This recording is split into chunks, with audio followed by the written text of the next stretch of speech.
चले हैं प्रभु राधा को समझा करके चलते जा रहे। अक्रूर जी ने यमुना में स्नान कियो।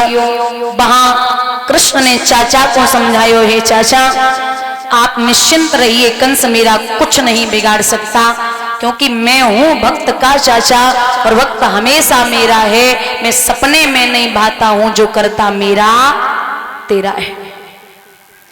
आगे बढ़े तो क्या देखा कि महाराज मथुरा नगरिया की निकटता है। प्रभु देखते हैं कि एक कंस का धोबी आ रहा है। ये वही धोबी था जो त्रेता युग में मैया सीता को जब रावण ले गया था, मां सीता वापस आई। इस धोबी की धोबिन एक रात के लिए गायब हो गई। जब वापस आई तो उसने बड़ा पीटा और जवाब दिया है कि वो राम नहीं हो जो 14 वर्षों के बाद सीता को रख लिया, मैं मार दूंगा। तो भगवान ने कहा था कि मैं अभी मर्यादा के बंधन में हूं, लेकिन द्वापर में सब बात का बदला अवश्य लूंगा। भगवान वो धोबी के वस्त्र देख के बोले, वीरन मैं मामा के यहां जा रहा हूं, आप वस्त्र दे दें। जवाब दिया, कौन है? मैं मैया यशोदा का बेटा हूं, नाम है कृष्ण। बोले, ओ गोकुल के ग्वाल चलावे गाल शर्म न आवे, औकात भूल के अपनी रे मालिक पे हुक्म। दर्पण में मुख देख कर्म की रेख समझ नहीं पावे, और नौकर होए के आज रे मालिक पे हुक्म वस्त्र नहीं दे सकता। भगवान बोले, दे दो भैया, आपका सम्मान, आप मामा के धोबी हैं तो हमारे रिश्तेदार हैं, ऐसे तो काम नहीं चलेगा, नहीं दे सकता। बोले सोच लो भैया। सोच लिया। भगवान ने 2 अंगुल से तमाचो मारो, धोबी बेहोश हुआ, थोड़ी देर के बाद खत्म हो गया।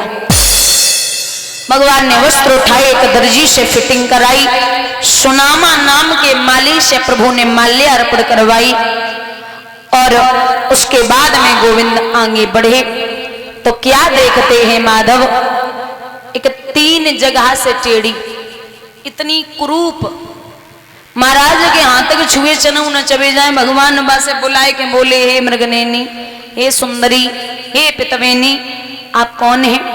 सारे कुरूप को जोड़ जार ब्रह्मा ने जिसको सृजा था, 3 जगह से टेढ़ी वो, और नाम ललिका कुब्जा था।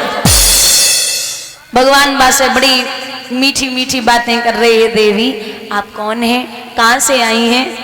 दामा बोले, बुद्धि खराब है, इतनी कुरूप सी और इससे सुंदरी बोल रहा है, पागल हो गया क्या?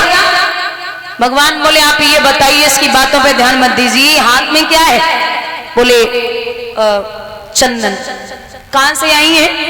भोजराज कंस के तिलक लगा के आ रही हूं, हमारी भी लगाओ। भगवान थोड़े से झुके, तिलक लगवायो। प्रभु सोचने लगे इसका उद्धार करना है। प्रभु ने उसके पैर पे पैर रखा, थोड़ी सी हाथ लगाया, 3 बार चट चट चट, उर्वशी अप्सरा के समान हो गई। भगवान जब देखते हैं तो दामा आगे बढ़ के बोले, ये तो बड़ी सुंदर सी है, विवाह हो गया।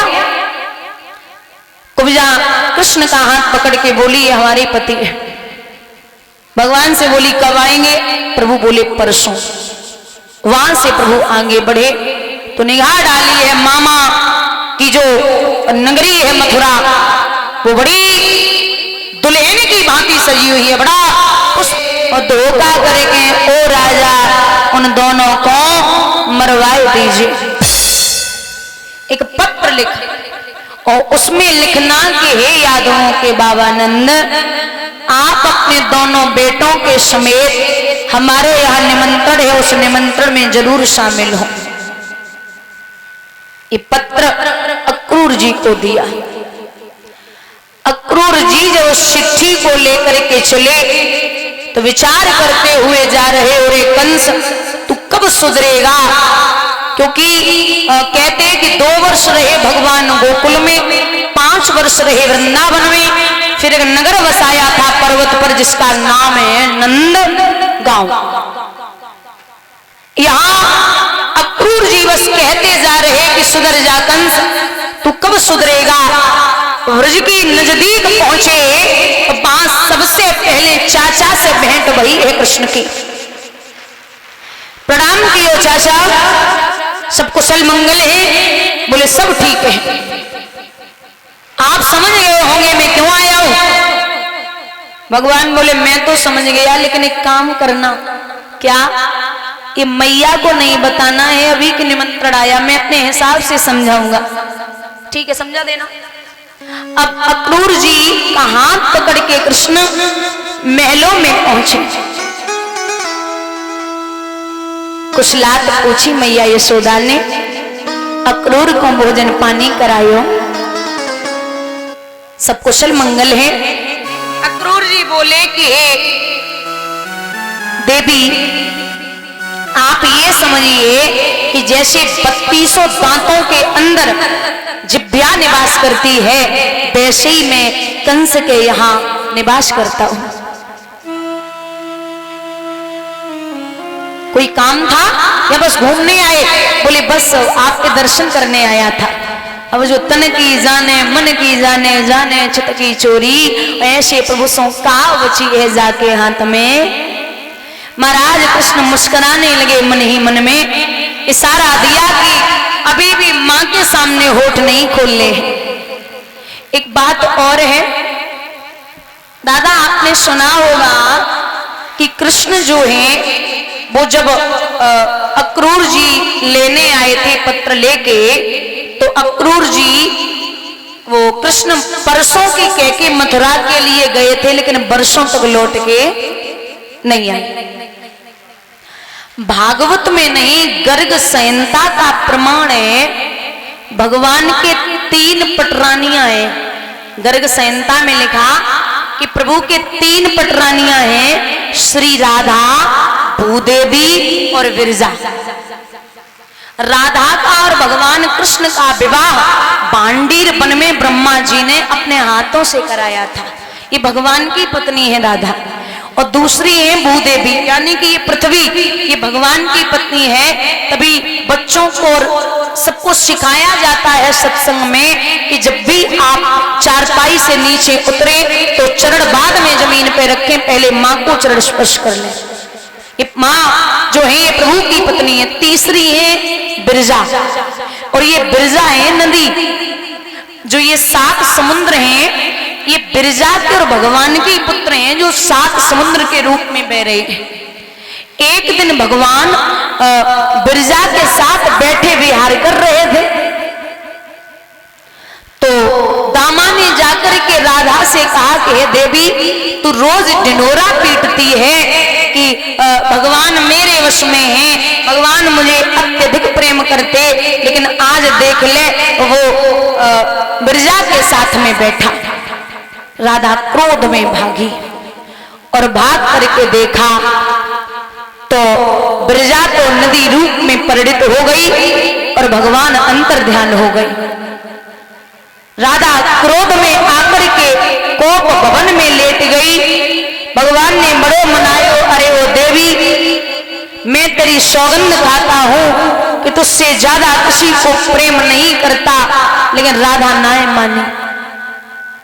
जब राधा नाय मानी तो दामा पास में खड़ा था, उसने श्राप दिया कि जा तू कृष्ण की बात नहीं मान रही है, मैं तुझे श्राप देता हूं कि तेरा और भगवान का बेटा 100 वर्षों तक नहीं होगा।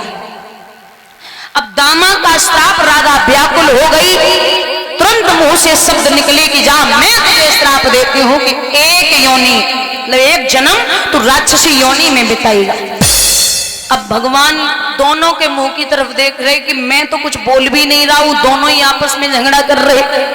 अब राधा व्याकुल हुई तो भगवान ने कहा अब मैं इसका श्राप तो विफल नहीं कर सकता, लेकिन मैं वादा करता हूं कि 7 दिन में एक पल के लिए दर्शन क्यों न दूं, चाहे एक पल हो, चाहे कितना भी समय लगे, लेकिन मैं एक पल के लिए दर्शन देता रहूंगा ताकि तू जीवित बनी रहे। और महाराज इतना अटूट प्रेम था राधा और कृष्ण का, विद्वानों ने यहां तक लिखा है कि एक दिन राधा ने यमुना के किनारे प्रभु की पूरी मिट्टी की प्रतिमा बनाई, मिट्टी की, और बनाए बनाए। तो सखियों ने पूछा कि पूरी प्रतिमा बनी, पैर क्यों नहीं बनाए? तो राधा जवाब देती, अरे ओ भैया, ये इतना बड़ा छलिया है, अगर हमने जाके मिट्टी के पैर बनाए दे तो जो यहाँ से भाग जावेगो। मैं कभी खतरा मोल नहीं ले सकती और मैं न ये चाहती हूं कि इसके कभी पैर हो, मेरा वश चले तो इसके पैर भी काट दूं, ये कभी मुझे छोड़ के ही न जाए, मेरा इतना अटूट प्रेम है। तो इतना अटूट बंधन राधा का, और प्रेम में इतनी सामर्थ्य होती है। यहाँ तो कलयुग के लिए तो गोस्वामी जी ने ये लिख दिया है कि कलयुग केवल नाम आधारा, सुमिर सुमिर नर उतर है पारा। तपस्या, भजन, सत्संग आप कुछ भी न करें, बस अच्छे से नाम लेते रहे, क्योंकि जब बड़े बड़े पापी तर गए, एक आपने नाम सुना होगा, एक कसाई था सदन नाम का।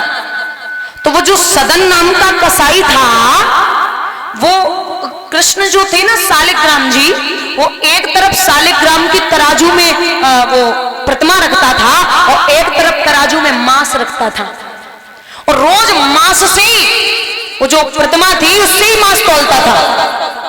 तो काफी टाइम हो गया। एक दिन एक संत जी निकले, उन्होंने देखा कि ये सालिग्राम की प्रतिमा से रोज कसाई मांस तौलता है। बोले क्यों रे, तू पागल है क्या? बोले क्यों? बोले ये प्रभु है सालिग्राम जी, और इनकी प्रतिमा से मांस तौल रहा है, नरक में जाएगा। वैसे भी तू कसाई है, इतना पाप करने के बाद तेरा उद्धार कहां होगा? तो बोले क्या करें? बोले करना कुछ नहीं है, तू अपने सालिग्राम हमें दे दे। कसाई बोला हमें क्या फर्क पड़ता, ले जाइए। सालिग्राम को लियो, संत ने झोली में डालो और महाराज अपने आश्रम पे आए।